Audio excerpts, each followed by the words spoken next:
नमो अरिहन्तानं नमो सिद्धानं नमो आयर्याणं नमो अजायानं नमो लोहे सवसावनं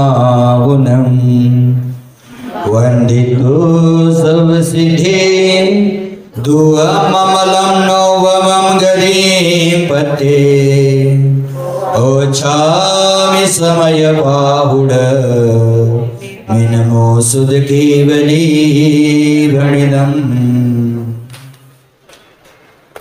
आचार्य भगवान कुंद कुंद महामुनिराज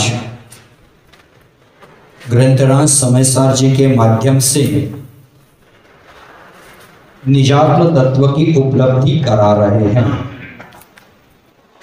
मेरी आत्मा अनादिकाल से पर द्रव्यों में आसक्त होकर अपने स्वभाव को कैसे भूली है और अपने स्वभाव की प्राप्ति कैसे करना है, इसका सुगम रीति से व्याख्यान ग्रंथराज समयसार जी में आचार्य भगवान कर रहे हैं। कल की चर्चा में हमने चर्चा कर ली थी कि यह आत्मा अपने आप से भिन्न सचित्त स्त्री पुत्रादि, अचित्त मुकुट कुंडलादि और मिश्र आभरण सहित स्त्री आदि इन वस्तुओं में मैं और मैं सो यह और यह सो मैं, ये मेरे हैं, मैं इनका हूं, इस प्रकार की मिथ्या मान्यता करता है।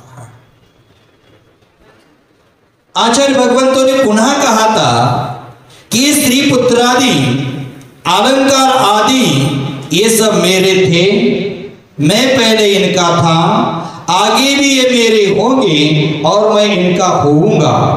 इस प्रकार की मिथ्या धारणा करके अमूढ़ हो गया है, अप्रतिबुद्ध हो गया है, अज्ञानी हो गया है, मिथ्या दृष्टि हो गया है और बहिरंग के इस प्रकार के संयोगात्मक विकल्प करता है।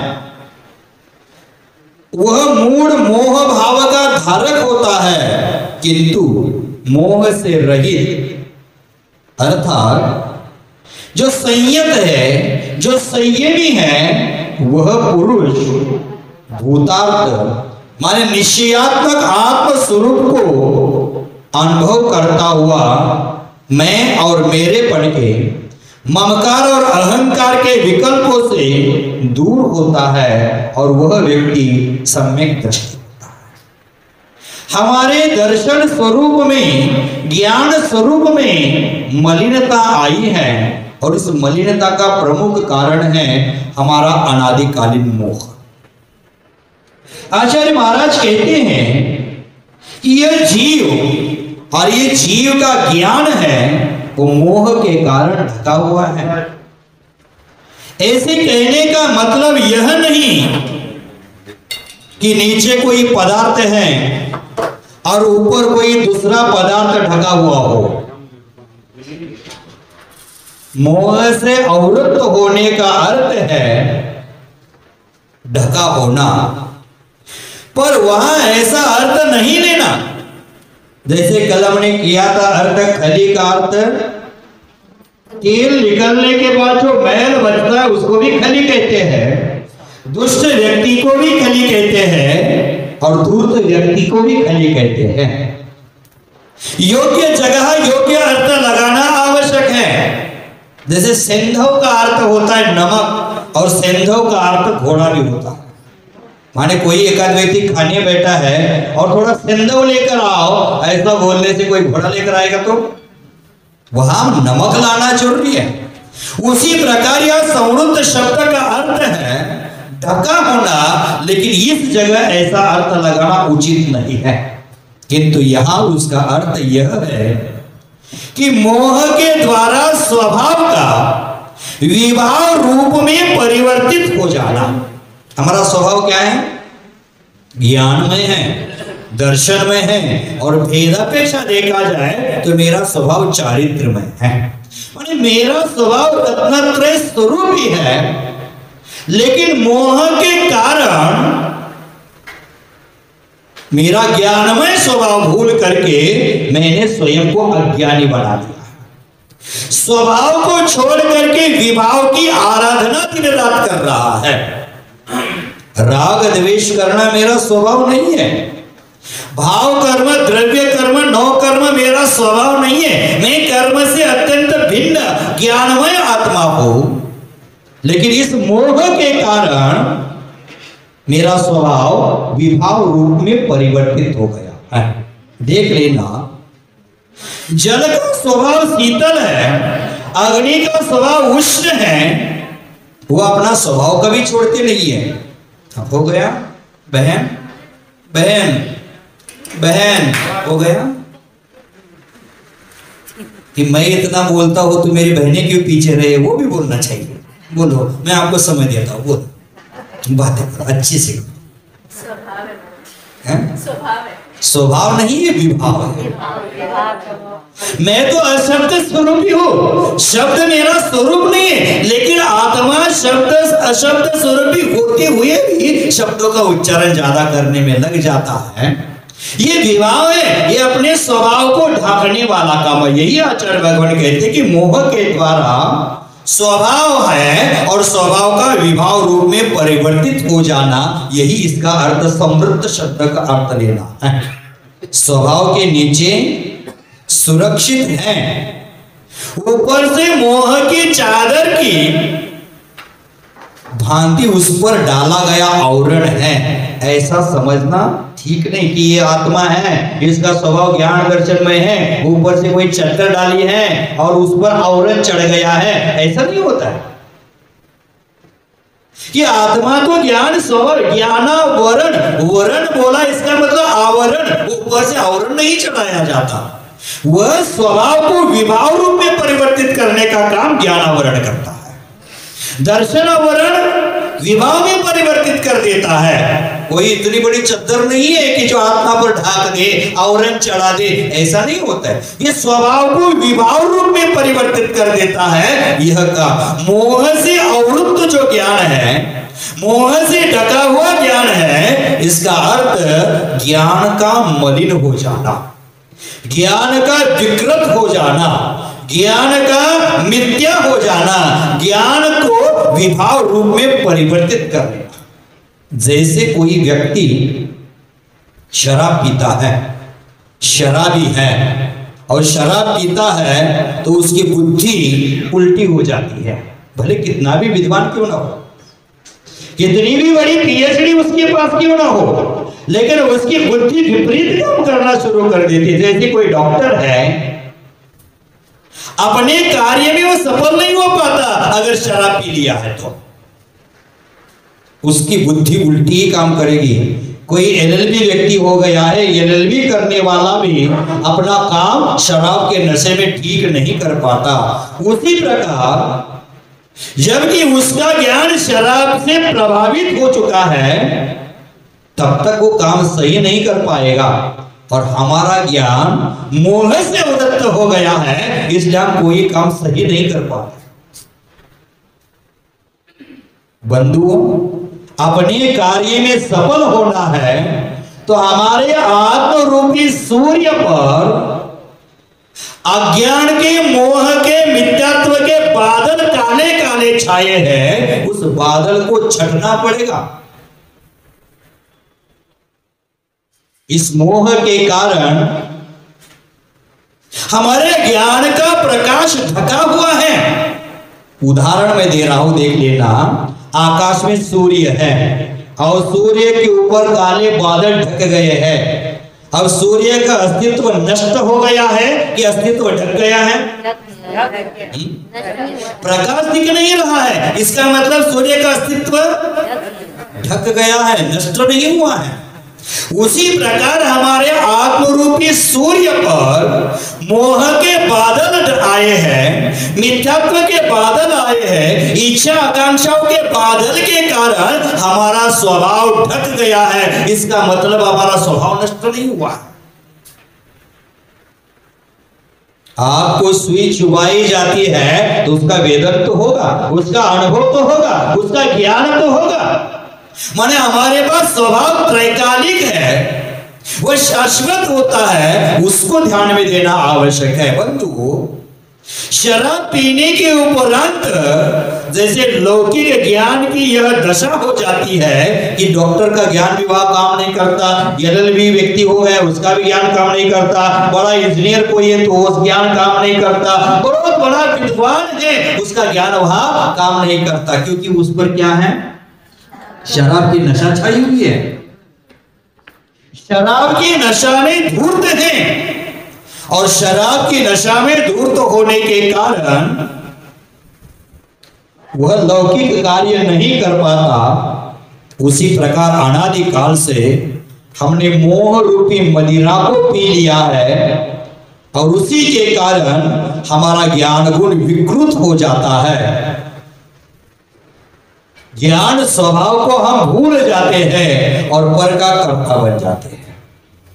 बंधु, हमें पहचानना है स्व क्या है, पर क्या है। हमारा आत्महित किसमें निहित है और हमारा आत्मा का अहित कैसे हो रहा है, यह हमें जानना चाहिए। जिसका ज्ञान मोह से ढका हुआ है, जो सच्चित तच्चित मिश्र द्रव्यों को अपना मान रहा है, रागादि भाव कर्म ज्ञानावरणादि द्रव्य कर्म इसको अपना मान रहा है, उसमें अपनत्व बुद्धि रख रहा है, उसके पास हित अहित का ज्ञान, हित का ज्ञान तिल मात्र भी नहीं रहता है, तिल तुष मात्र भी उसके पास ज्ञान नहीं है। बंधुओं, हमारे लिए समझना चाहिए कि एक मदिरा पान किया हुआ व्यक्ति है, उसके नशे का प्रभाव कुछ घंटों तक बनता रहता है, और वह मदिरा पान हर घंटे में एक गिलास पीता रहेगा तो क्या हो जाएगा? एक गिलास शराब पी ली है, अब एक गिलास पीने से कितना नशा होता है मुझे पता नहीं। 90-60 पेग मारते हैं लोग, बोलते 90 पेग करके आए। देख लेना कितना पीने से कितना नशा होता है मुझे पता नहीं है, लेकिन एक गिलास शराब पी ली, मान लो उसका नशा 2 घंटा रहता है, और 1.5 घंटे में पुनः एक गिलास पी लिया, पुनः 1.5 घंटा में पुनः एक गिलास पी लिया, पुनः 1.5 घंटा में पुनः एक गिलास पी लिया, ऐसे निरंतर पीता रहेगा पीता रहेगा पीता रहेगा, तो उसकी नशा कब उतरेगी? कब उतरेगी? नशा उतरने के लिए क्या करना पड़ेगा? कुछ समय के लिए शराब पीना बंद करना पड़ेगा, तभी जाकर वह मदिरा की नशा है शराब की, वह समाप्त हो जाए। लेकिन अनादिकाल से इस संसार में हम आप परिवर्तन कर रहे, परिभ्रमण कर रहे हैं, जन्म मरण के चक्कर में फंसे हुए हैं, और हमने अनादिकाल से मोह की मदिरा प्राशन कर दी है। एक बार नहीं, सागरोपम काल हो चुके, हम बार बार वो नशा करते जा रहे हैं, इसलिए हम उस मोह के प्रभाव में सागरोपम काल से उसमें ही जी रहे हैं। ये मनुष्य पर्याय है। कुछ समय के लिए संयम की आराधना करके मोह की मदिरा पीना हम छोड़ करके नशा मुक्त हो सकते हैं। नशा शब्द है, नशा शब्द को उल्टा कर दो, क्या होता है? अनादिकाल से मोह की मदिरा की नशा में जी रहे हैं, लेकिन अब मोह की मदिरा की नशा छोड़कर हमें समय सार का अध्ययन करके जीवन को समय सार में बना करके शान से जीना है। नशे में कितना दिन जिएंगे? आज तक कितने बड़े बड़े लोग नशा में बर्बाद हो गए। कौरवों के पास जुआ खेलने का नशा था, बर्बाद हो गए। रावण के पास परस्त्री का नशा था। व्यसन 7 प्रकार के कहे ना, कौन कौन से व्यसन है? 7 प्रकार के नशा कौन कौन सी है? शराब पीना, जुआ खेलना, मांस खाना, वेश्यागमन करना, परस्त्री सेवन करना, शिकार खेलना, ये सब नशा है। ये सम्यक दृष्टि के पास नहीं होती है, लेकिन हमारे पास वह नशा आ गई और उस नशा के कारण कौरवों ने अपनी हार को स्वीकार लिया। उस नशा के कारण द्वारिका नगरी जल उठी। उस नशा के कारण रावण मिट्टी में मिल गया। अब हम ऐसा कौन सा कार्य करेंगे कि हम नशा करके परमात्मा बन सकते हैं? कोई बन सकता है क्या? नशा चढ़नी ही है तो प्रभु भक्ति का प्याला पिया करो। प्रभु भक्ति की नशा चढ़नी चाहिए, आत्म भक्ति की नशा चढ़नी चाहिए। जब तक हम बाहर की नशा में धुत है, मोह की नशा में धुत है, तब तक हम आत्म स्वरूप का अनुभव नहीं कर पाते हैं। तो बंधु, ये नशा हमारे आजकल की नहीं है। कितने साल की है? सागरोपम काल बीत गए, अनादि काल बीत चुका, लेकिन हमने मोह की नशा छोड़ी। मोह महामद पियो अनादि भूली आपको। आचार्य भगवान पूज्य पाद देव भी इष्टोपदेश में कहते हैं, मोहिन संवृतम ज्ञानम स्वभावम लभते नहीं, मत्त पुमानम पदार्थानाम यथा मदने कोत्रपैहि। कोई एकाध पुरुष नशालीय पदार्थ का सेवन करता है तो उस व्यक्ति को प्रमत्त कहा जाता है, और प्रमत्त हुआ व्यक्ति है पदार्थों का ठीक ठीक ज्ञान नहीं कर पाता है। उसी प्रकार नियम से मोह से ढका हुआ जिसका ज्ञान है वह अपने निजात्मा को जान नहीं पाता। आचार्य भगवंत विद्यासागर महाराज जी ने इसका पद्यानुवाद किया, बहुत सुंदर है, मन को लुभाने वाला है। क्या कहते हैं? पुरुष यह उन्मत्त बना हो जिसने मदिरा पान किया, निज का पर का हिताहितों का उसे कहा हो ज्ञान जिया। मोह भाव से घिरा हुआ यदि जिसका भी वह ज्ञान रहा, स्वभाव को फिर नहीं जानता यथार्थ में अज्ञान रहा। जब तक स्वभाव को नहीं जानता तब तक क्या है? अज्ञान है। तो आचार्य महाराज ने इसमें कहा कि अगर हमें आनंद लेना है, हमें अपने जीवन का सुख पाना है, तो मोह की मदिरा को सेवन करना छोड़ना पड़ेगा। तो ऐसी दशा में हमारा ज्ञान केवल ज्ञान को भी प्राप्त हो सकता है, लेकिन मोह की नशा में धूर्त व्यक्ति, अब यहां खली का प्रयोग करेंगे, मोह की नशा में खली व्यक्ति, तो आपके अंतर्हृदय में खलबली मच जाएगी। मोह की नशा में धूर्त व्यक्ति है, वह आज तक उस मोह रूपी मदिरा का सेवन करना नहीं छोड़ पाया। इसी कारण से हमारे लिए, उस मोही व्यक्ति के लिए केवल ज्ञान प्राप्त नहीं हो पाया, 3 काल में भी संभव नहीं है। देख लेना, रामायण का प्रसंग है। रामायण में लक्ष्मण का अवसान हो गया, देह परिवर्तित हो गया, लक्ष्मण का देवलोक हो गया। अब देवलोक होता नहीं, ये नियम है। मैंने बोला देवलोक अच्छा बोलना अच्छा होता है, लेकिन नारायण और प्रति नारायण नियम से नरक ही जाते हैं। लेकिन अच्छी बात बोलना अच्छा होता है। तो लक्ष्मण का देवलोक हो गया, क्योंकि हमें भी वही अच्छा लगता है। हमारे घर का कितना भी व्यक्ति नशेड़ा क्यों ना हो, दूसरे को ठगता क्यों ना हो, लेकिन मरने के बाद उसकी फोटो लगाते, उसके नीचे तो स्वर्गीय लिखते हैं, नरकीय कोई लिखता नहीं। लिखते क्या है? स्वर्गीय लिखते हैं, कैलाशवासी लिखते हैं, लेकिन नरकीय कोई लिखता नहीं। उसी अपेक्षा से लक्ष्मण देवलोक गए। और फिर देखो, अवसान हो चुका, फिर भी राम का मोह था लक्ष्मण के प्रति, वो छोड़ नहीं पाए। लोगों ने बहुत बार समझाया, समझाने का प्रयास किया, लेकिन मोह के कारण लोगों को कैसे कैसे उत्तर देकर राम जी उसको हटा देते थे।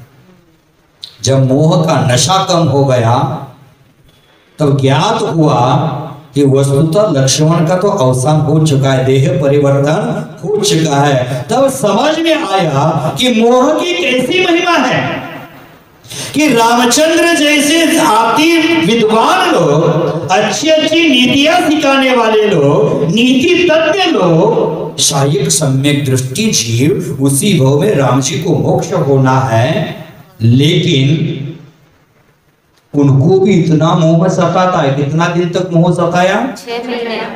6 महीना एक दिन होता तो शायिक सम्य दर्शन ही नहीं रहता, वो मिथ्या दर्शन हो जाता, और शायिक सम्य दर्शन कभी छूटता नहीं। इसलिए 6 महीने के उदाहरण आए।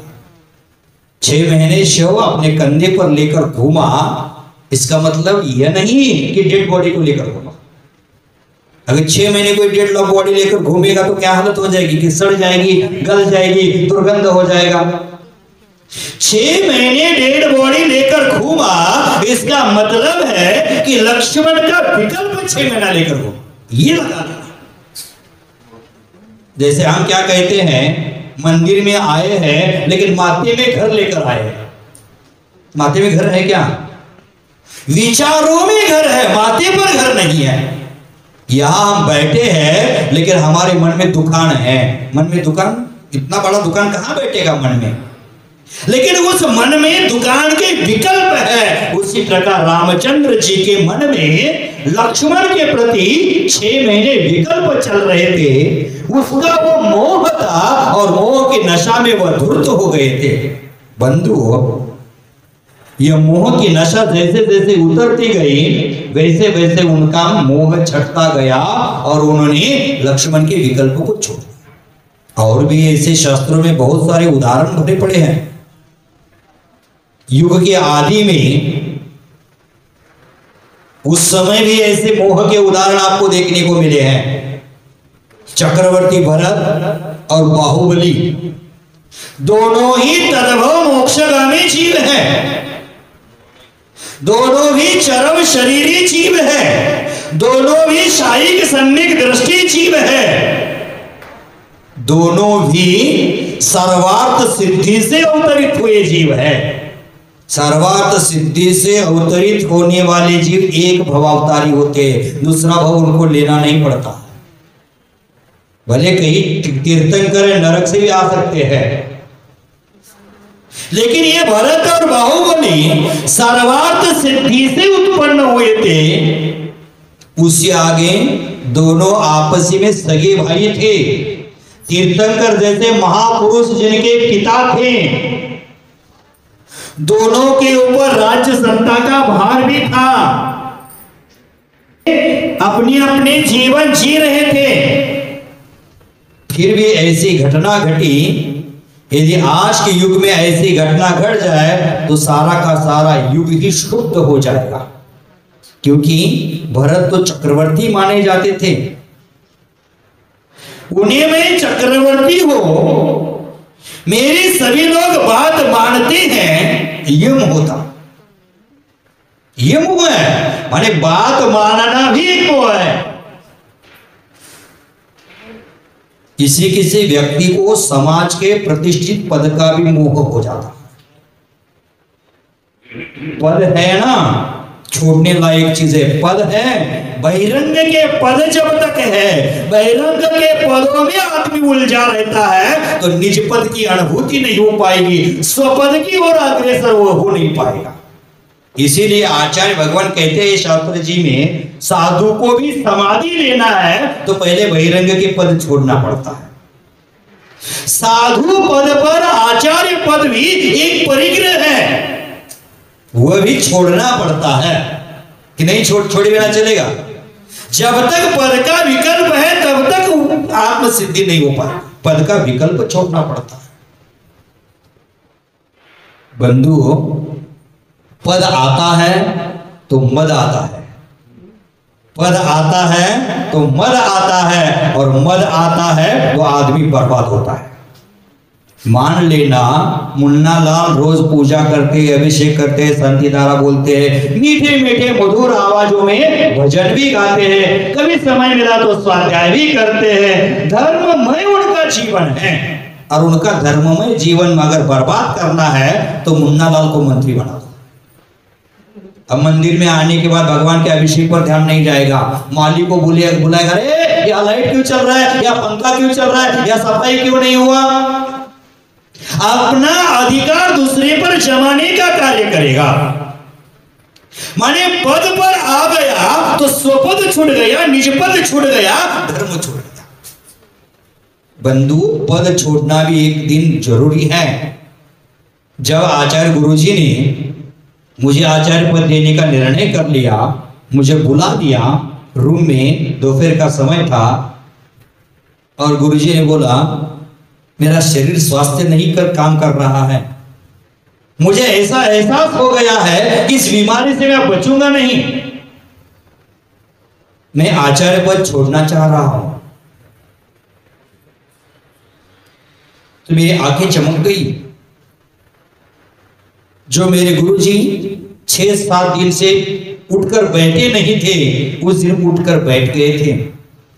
हम जैसे ही उनके रूम में पहुंचे तो उठकर बैठ गए और बोले मेरा शरीर काम नहीं कर रहा है, मुझे आचार्य पद का त्याग करना है।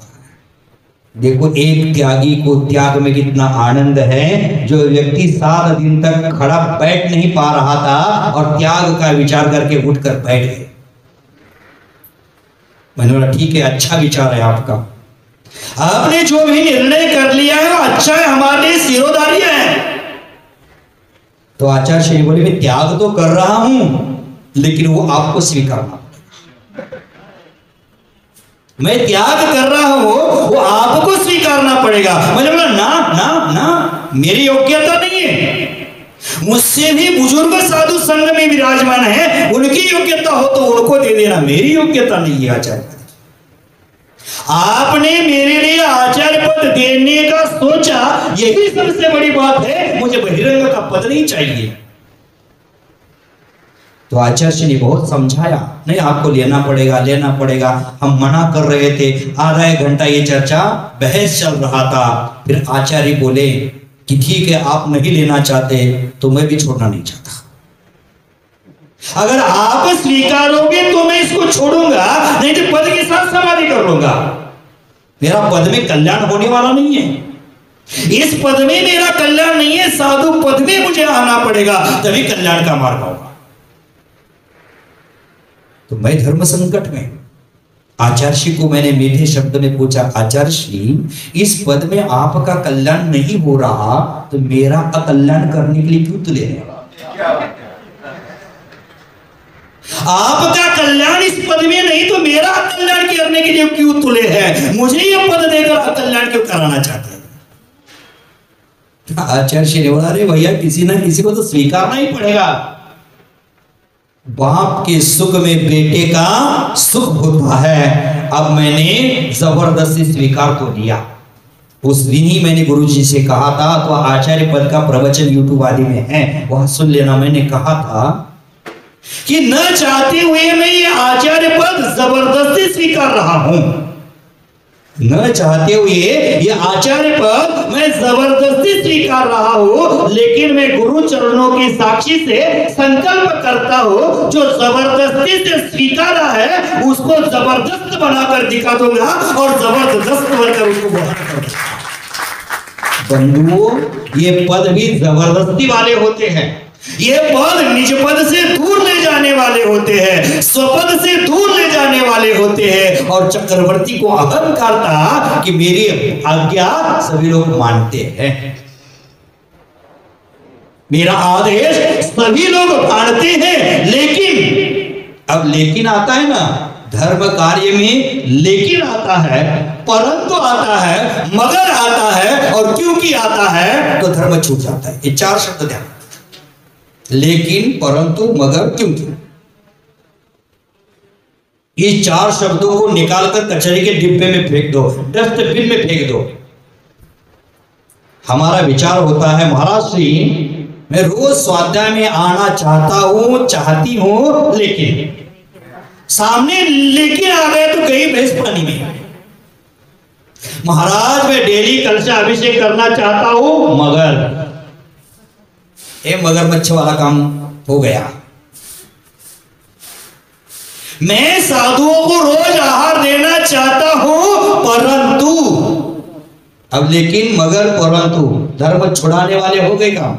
और महाराज जी मैं ये करना चाहता हूं क्योंकि ये चार शब्द जब हमारे जिंदगी में हमेशा प्रयोग करते हैं तब तक हम धर्म की ओर आकर्षित नहीं हो पाएंगे, निज पद की ओर आकर्षित नहीं हो पाएंगे। महाराज मैं दीक्षा लेना चाहता हूं, लेकिन आहार कौन करेगा? तो आहार के लिए दीक्षा ले रहा है कि आत्म साधना के लिए दीक्षा ले रहा है? पहले जवाब देना इसका। किस लिए मुन्ना लाल? पहले आहार की चिंता क्यों करता है? जो रोटी के पीछे भागता है वो संसारी होता है, और जिनके पीछे रोटी भागती है वो संत साधु होते हैं। हम रोटी के भूखे नहीं है, हम रोटी के भूखे नहीं है, नवदा भक्ति के भूखे हैं। आदिनाथ भगवान भी रोटी के भूखे नहीं थे, नवदा भक्ति के भूखे थे। और जब तक नवदा भक्ति नहीं मिली तब तक नगर नगर में घूमते रहे। बंधु रोटी के लिए दीक्षा लेना है कि साधना के लिए दीक्षा लेना है? लेकिन रोटी कौन देगा, आहार कौन करेगा? जिन लोगों का ये सोच है ना आहार कौन करेगा, आ जाना मैं दीक्षा लेता हूं, आप सभी का निर्विघ्न आहार होने के बाद में आहार हो जाता। जैनाचार्य जैनागम में कहते हैं पंचम काल के आखिरी तक मुनि धर्म रहेगा। इसका मतलब पंचम काल के आखिर तक रोटी मिलेगी ही मिलेगी, आहार साधुओं को मिलेगा। ये जिनवानी का अकाट्य श्रद्धान होना चाहिए। यही श्रद्धान जिनका कमजोर है वो बोलते हैं आहार कौन करेगा। मुझे भी मेरे परिवार रिश्तेदारों ने कहा था अरे तू दीक्षा लेने जा रहा है, कमंडल में पानी भी कोई नहीं देता है। कमंडल में पानी नहीं देता इसका मतलब आहार नहीं करता, ये मान्यता थी। तुझे जो करना है घर में बैठ कर कर। उसके मुंह में फंस जाता तो आज यहां कलकत्ता में आकर बैठता नहीं। देखो मैंने घर छोड़ने का भी एक मुहूर्त निकाला था। आप गृह प्रवेश का मुहूर्त निकाल देते हैं, मैंने घर का त्याग करने का मुहूर्त निकाला था। कितना फर्क है देखिए। सब रिश्तेदार आए हैं, सब बैठे हैं, पूर्व का स्मरण नहीं कर रहा हूं क्योंकि भूतकाल में वो मेरे थे, ये भी बोला अज्ञान है मुझे पता है। फिर भी संस्मरण सुना रहा हूं कि उस समय सब रिश्तेदार बैठे हैं, मैं निकलने वाला हूं मुहूर्त से।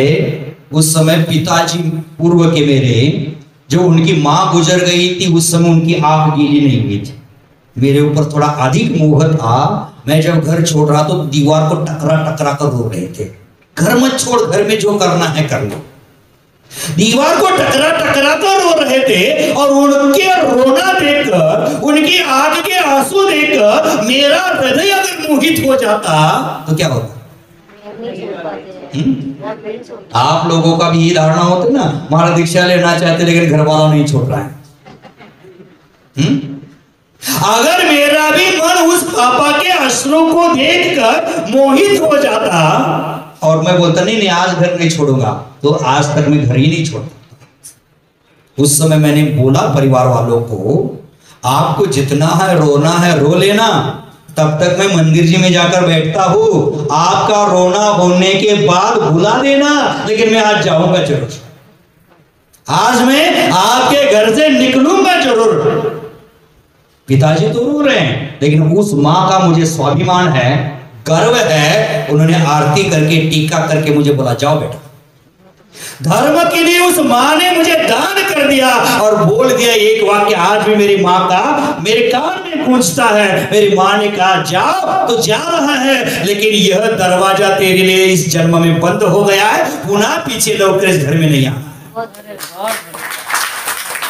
तू जिस साधु का वहन करने जा रहा है, व्रतों का पालन करने जा रहा है, वो निर्विचार व्रत पालन कर लेना, पुनः इस धर्म में दीक्षा छोड़कर नहीं आना। ये इसका मतलब था। बंधु तो ये मां के वचन 12 साल के बाद पुनः जन्म गांव में गया, चौका उनके घर में चला, लेकिन मैं नहीं जा पाया क्योंकि मां ने कहा था ये दरवाजा बंद है। मां ने कहा था ये दरवाजा बंद है, बहुत सारा चिंतन कर लिया, संग में अनेक साधु थे, उन्होंने समझाया ऐसा नहीं होता है, उनकी भी भावना होती है। उन्होंने घर का दरवाजा बंद है इसलिए कहा था कि व्रतों का पालन बीच में छोड़कर नहीं आना है। ऐसे व्रत स्वीकार करके जाने में कोई बाधा नहीं, समझाने के बाद एक बार उनको भी सौभाग्य मिल गया। आचार्य भगवान कहते हैं कि मोह जब तक है तब तक हम निस्वरूप को नहीं प्राप्त कर सकते। ये पद की महिमा है, लेकिन पद का मोह अंतरंग में घुस गया तो निज पद से आदमी दूर हो जाता है। तो यार चक्रवर्ती को आ गया अहंकार।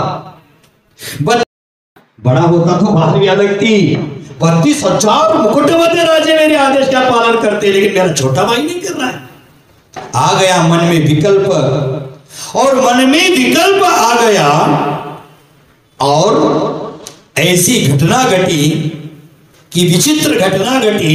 अहंकार ने दोनों भाई को लड़ा दिया, मोह ने दोनों भाई को आपस में टकरा दिया। दोनों तरफा युद्ध की तैयारियां चल रही थी, और युद्ध की तैयारी चल रही। अकाल के नियम है, शाही सम्यक दृष्टि का अकाल में मरण नहीं होता। शाही सम्यक दृष्टि का अकाल में मरण नहीं होता। तो वहां राज्य में रहने वाले विद्वान लोगों ने सोचा इन दोनों का मरण होना ही नहीं है, तो फोकट में दोनों की सैन्य को क्यों मारे। इसलिए उन्होंने आपस में धर्म युद्ध करने का निर्णय किया। आज वर्तमान में देख लेना आप, ये राजकीय नेता लोग होते हैं ना, आपस में उनकी घनिष्ठ मित्रता होती है, वो एक दूसरे में कभी लड़ते नहीं भिड़ते नहीं, और हम उनके कार्यकर्ता लोग दूसरे में लड़ते भिड़ते हैं, एक दूसरे का माथा पर फोड़ देते हैं। करते कि नहीं ऐसा? सुभाष भाई सुन रहे हो ना?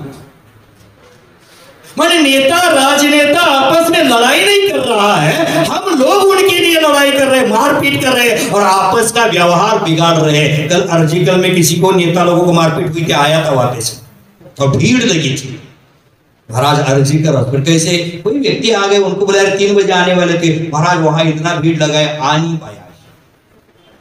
माने हमारे लिए सोचना है, विद्वानों ने सोचा कि दो शारीरिक सम्यक दृष्टि तद्भव मोक्षगामी जीव है, अकाल मरण होगा नहीं, तो उन्होंने धर्म युद्ध करने का निर्णय कर दिया। धर्म युद्ध कितने हो गए? मल्लयुद्ध, जलयुद्ध, मल्लयुद्ध, नेत्र युद्ध। मैं कहता हूँ 4 हो गए। मैं कहता हूँ 4 हो गए। देखो, धर्म युद्ध करो, व्यर्थ में सेना का विनाश के कारण वो युद्ध मत करो। दोनों ने सलाह मान ली और दोनों ने धर्म युद्ध करने का प्रयास हुआ। 3 युद्ध में बाहुबली जी जीत गए और भरत जी हार गए। तीनों युद्धों में बाहुबली जीत गए और जीत गए। अब भरत जी सोचने लगा, अब मेरे सामने कोई रास्ता बचा ही नहीं है, अब मेरे आदेश का बाहुबली पालन ही नहीं करेगा। तो चक्रवर्ती को क्रोध आया। अपनी बात नहीं मानते हैं ना तो क्रोध आता है, लेकिन ज्ञानी व्यक्ति सोचता है नहीं माना तो नहीं माना। हम तो कह रहे हैं, आपको समय सार की महिमा बता रहे हैं, आपने माना तो ठीक, नहीं माना तो ठीक, मेरा क्या घाटा है? मेरा तो फायदा ही फायदा है, क्योंकि जब तक मैं अध्यात्म की चर्चा करता हो तब तक मेरा मन इधर उधर भटक नहीं रहा है। ये मेरे लिए लाभ है। मैं आपके लिए स्वतः नहीं करा रहा हूं, आपके लिए प्रवचन नहीं करा रहा हूं, मैं मेरे लिए प्रवचन करता हूं। और जब व्यक्ति स्वयं के लिए उपदेश देगा ना तो दूसरे को आदेश देने के झमेले में वो पड़ता ही नहीं है। हम आदेश क्यों दे रहे हैं? दूसरी वस्तु पर, पर वस्तु पर अधिकार क्यों दिखा रहे हैं? कि मुझे लगता है कि मेरी बात वो माने, और नहीं माना तो क्रोध आता है। आपको आता है कि नहीं आता? बेटा आपकी बात नहीं माने, बहू आपकी बात नहीं माने, आज उल्टा है, बहू की बात माननी पड़ती है। बहू की बात आप माननी पड़ती है, नहीं तो मुश्किल हो जाएगा। मुश्किल पहले सोचते थे लोग, पहले शादी के पहले लड़की लोग सोचती थी सास कैसे मिलेगी क्या पता। आज सास को सोचना पड़ता है बहू कैसे मिलेगी क्या। आज घर घर की एक कहानी हो गई है, सास भी कभी ध्यान रखना। आज उल्टी स्थिति आ गई है। तो कहते हैं कि चक्रवर्ती को क्रोध आया, छोटा भाई से मैं हार गया, मैं तो चक्रवर्ती 6 खंडक को जीत कर आया हूं, लेकिन मैं अपने सगे भाई को हरा नहीं पाया, लोग क्या कहेंगे। सबसे बड़ी बीमारी आज लोग धर्म क्यों नहीं कर पा रहे? लोग क्या कहेंगे सबसे बड़ी बीमारी है। मेरे पास एक युवा लोग आकर बैठा था, बोले अरे आया करो अभिषेक, संडे संडे क्लास में आया करो, संडे महाराज मैं बहुत आना चाहता हूँ, पूर्व में आता भी था, लेकिन मेरे उम्र के बच्चे लोग मुझे मजाक उड़ा देते हैं, अरे अभी से धर्म करने लगा, अभी से अभिषेक में जाता है, कलशा करता है, अरे ये उम्र नहीं है। अब लोग क्या कहेंगे, हो गया काम गड़बड़। एक उदाहरण याद आता है मुझे, बताइए क्या? बताइए, आप सुनने ही बैठे हैं, क्योंकि आज आप कोई आध्यात्म की चर्चा को जा ही नहीं पा रहे हैं। तो देखो एक गधा, क्या था? गधा।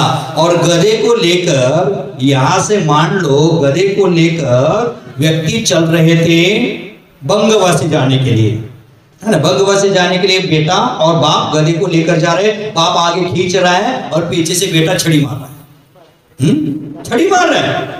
तो गधा जा रहा है, वो पीछे जा रहा है, चौखट के बाहर, गेट के बाहर गए तो कोई व्यक्ति बोला रहे कितने पागल लोग हैं, गधा लोग हैं साथ में, सामने पीछे गधा, बीच में गधा, सब गधे ही गधे हैं।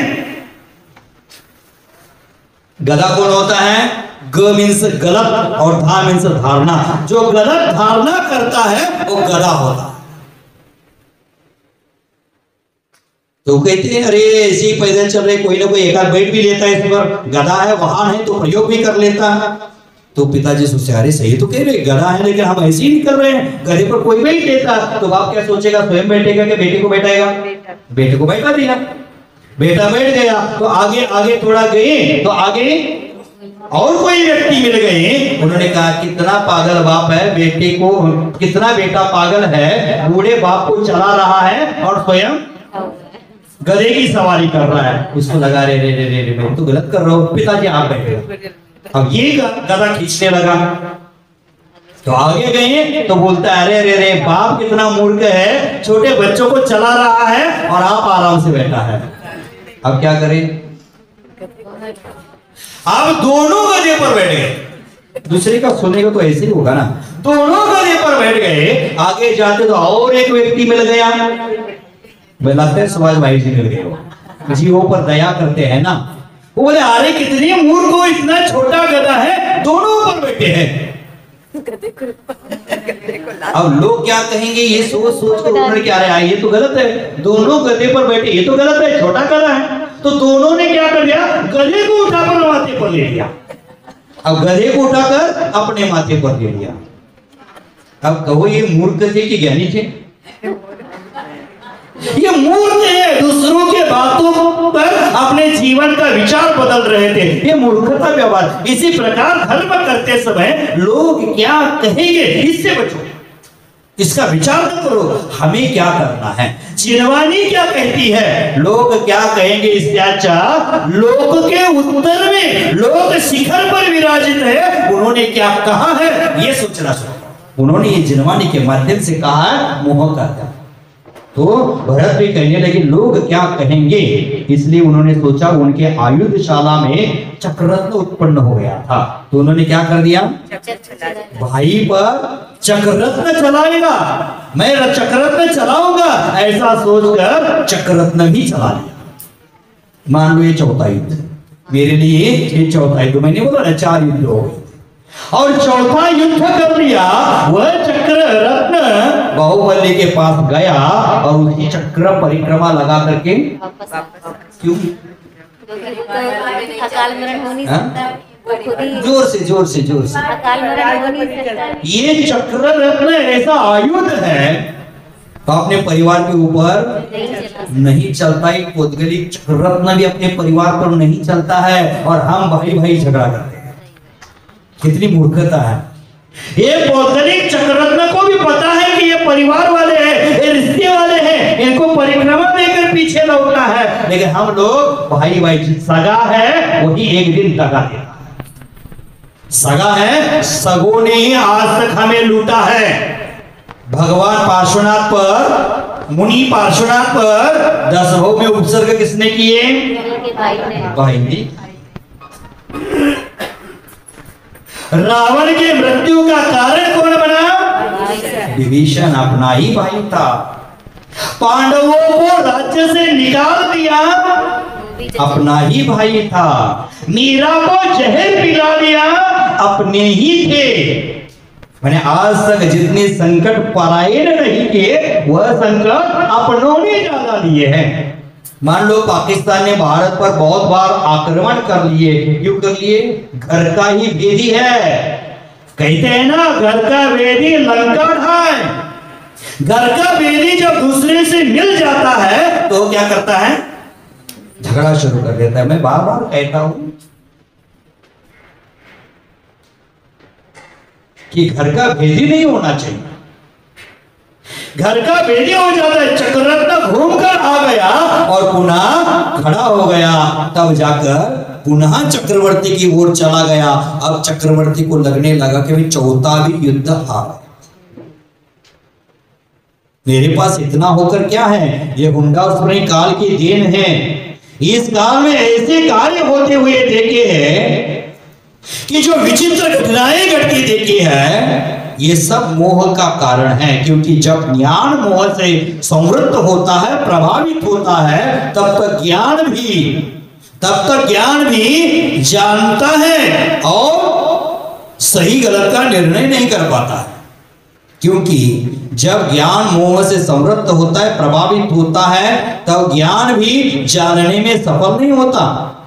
साधक का मोह जब उपशांत होता है, तभी ज्ञान कार्यकारी होता है।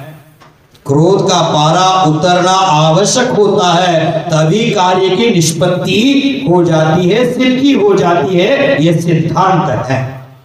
तो बंधुओं, आचार्य भगवंतों ने कहा कि मोह के कारण यह जीव अनादि काल से अप्रतिबुद्ध बना है, अज्ञानी बना है। मोह के कारण उसकी बुद्धि भ्रष्ट हो जाती है। बड़े बड़े व्यक्तियों के द्वारा भी अनंत होते देखे जाते हैं, क्योंकि मोह का प्रभाव रहता है। और उस मोह का प्रभाव जब छट जाता है, तब वह अपने शुद्धात्मा का अनुभव करना शुरू कर देता है। आप पूजा में बोलते ना, कृष्णा की खाई खूब भरी और रिक्त रही, कभी संतुष्ट नहीं, क्यों? मोह कभी संतुष्ट नहीं होगा। चाची, एक प्रश्न है कि ये काल का प्रभाव था या मोह का उदय था? दोनों जोड़ते हैं, अनेक कारण लगते हैं। काल का भी प्रभाव है और मोह का भी। एक कार्य से नहीं होता। आपको शादी करना, आपके बेटे की शादी करना है, तो मात्र लड़की देखने से शादी होगा क्या? पंडाल भी लगाना पड़ेगा, रिश्तेदारों को भी बुलाना पड़ेगा, वरमाला भी पहनानी पड़ेगी, फेरा भी लेना पड़ेगा, तभी जाकर शादी कहलाएंगे ना। एक कार्य से शादी नहीं होती। उसी प्रकार एक कार्य पूर्ण के लिए अनेक कार्य। हुंडासुरनी का काल का दोष है। चक्रवर्ती का कभी अपमान नहीं होता, लेकिन 4 युद्ध में हार कर उसका अपमान। तीर्थंकरों को लड़कियां नहीं होती, आदिनाथ भगवान को 2 लड़कियां होती। अयोध्या में ही जन्म होना चाहिए, अन्यत्र जन्म। समय शिखर जैसे मोक्ष होना चाहिए, अन्यत्र। ये काल का दोष है।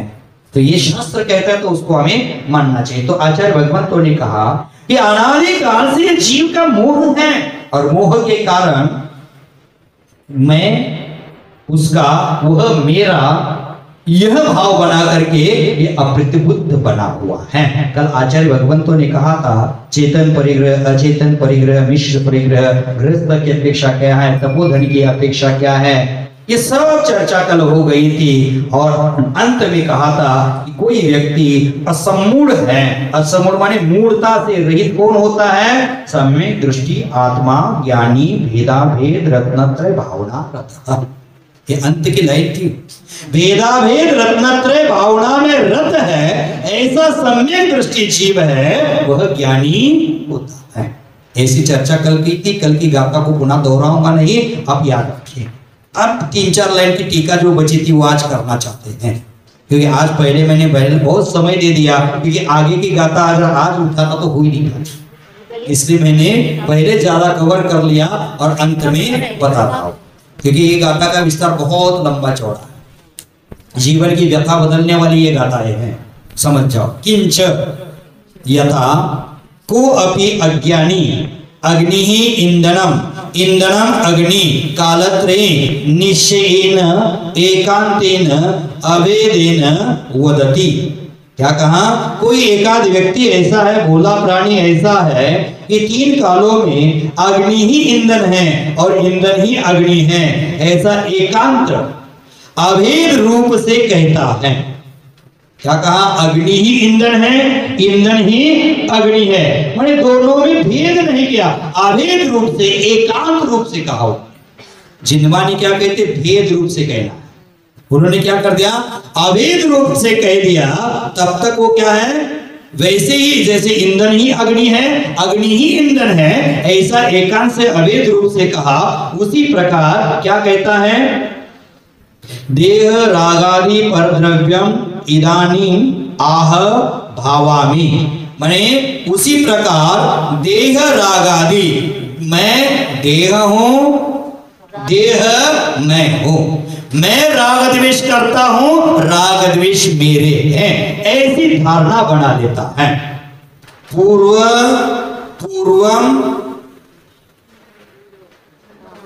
अहम आसम, माने पूर्व में वो मेरे थे, भविष्य में वो मेरे भविष्यति, माने भविष्य में मेरे रहेंगे।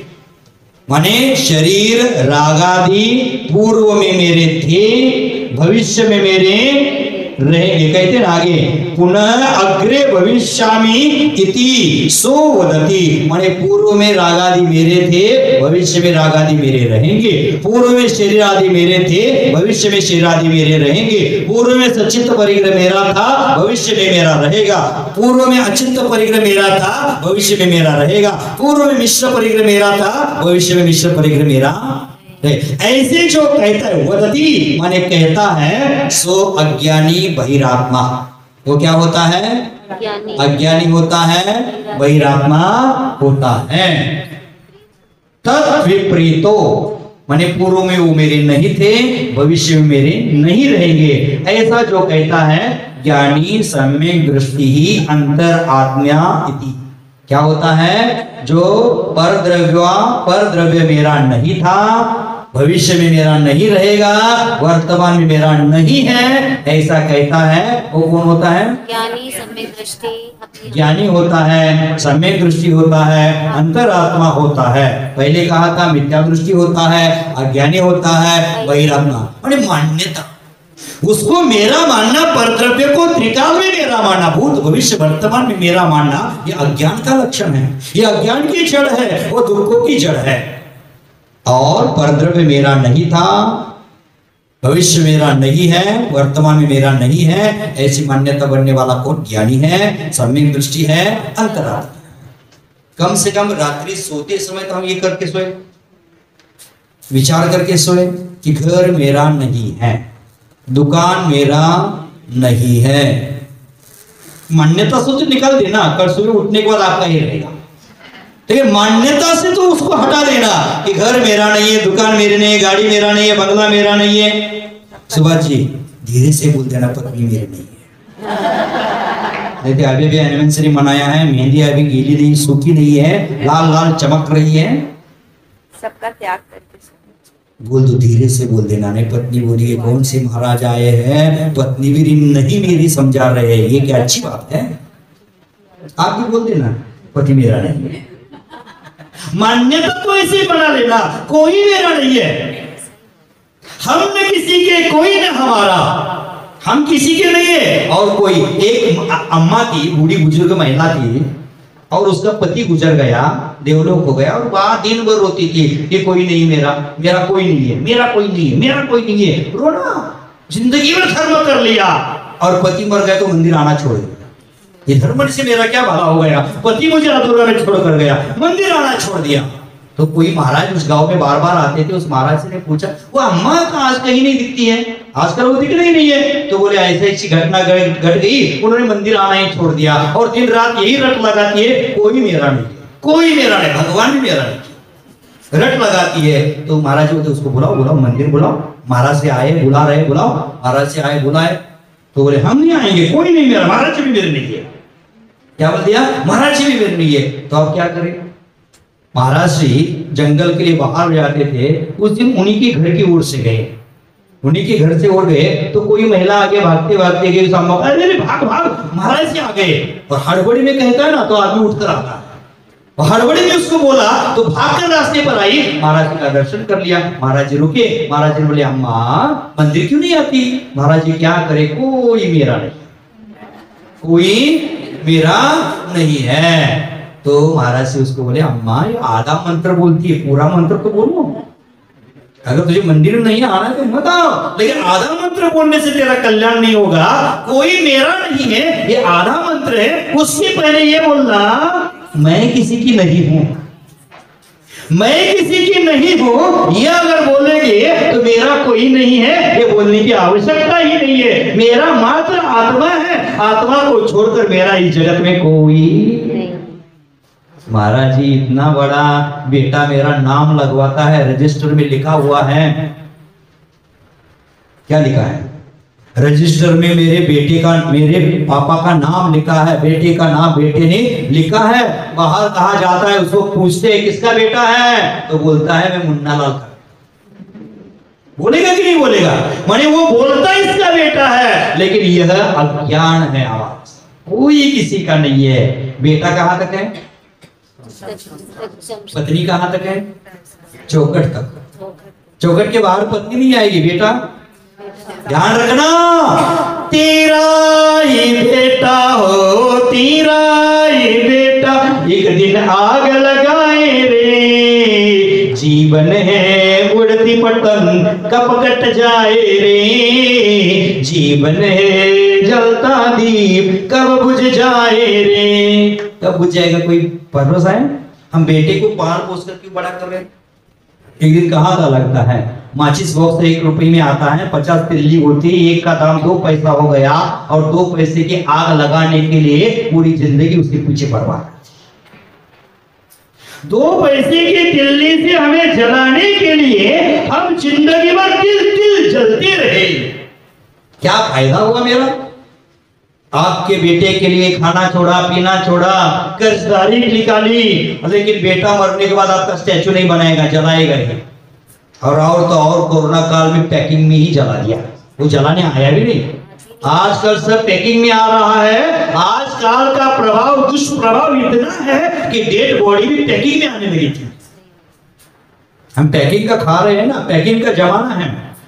पैकिंग को देख करके हम भूल भुलैया में फंसते हैं। कितना भी घटिया माल पैकिंग में अच्छे से आ जाए। आज ऑनलाइन में गोइटा भी बिक रहा है, कंडे बिक रहे हैं। गोइटा में वही ना, कंडे भी बिक रही है आज। पैकिंग का जमाना है और पैकिंग में हम उलझ जाते हैं। ये शरीर भी हमारा पैकिंग है, उसको सजाने में, सुधारने में, संवारने में हम जिंदगी बर्बाद कर रहे हैं। लेकिन 3 काल में, 3 जगत में सबसे सुंदर मेरी आत्मा है, उस पर ध्यान ही नहीं दिया। आगे की गाथा में वही कहेंगे, अन्नान मोहित मदी मज्ज में न भणंति भोक्तलम। मेरी मति को अज्ञान का ग्रहण लगा, इसी कारण से मैं पुद्गल द्रव्य को मेरा कहने का दुस्साहस कर रहा हूं। तो यहां कहा कि जो मेरे थे, मेरे है, मेरे रहेंगे, इससे विपरीत बोलता है वह अंतरात्मा होता है, वो सम्यक दृष्टि होता है, वो ज्ञानी होता है।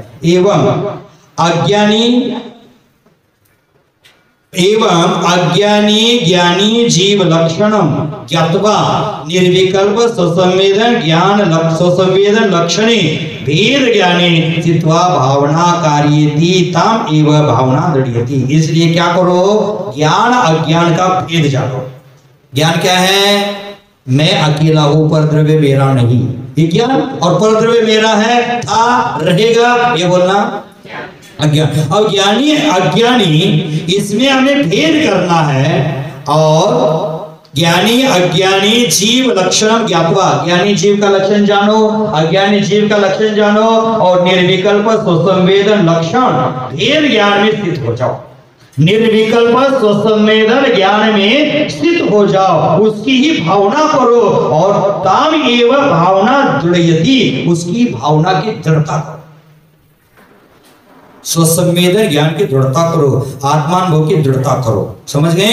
यथा को अपि, उदाहरण देते हैं, यथा को अपि राज सेवक पुरुषो राज शत्रु भी सह संसर्गम करेति पूर्वान सन राजा अधिकारो न भवति। कोई राजा का सेवक है और दूसरे राजा को जाकर मिल जाता है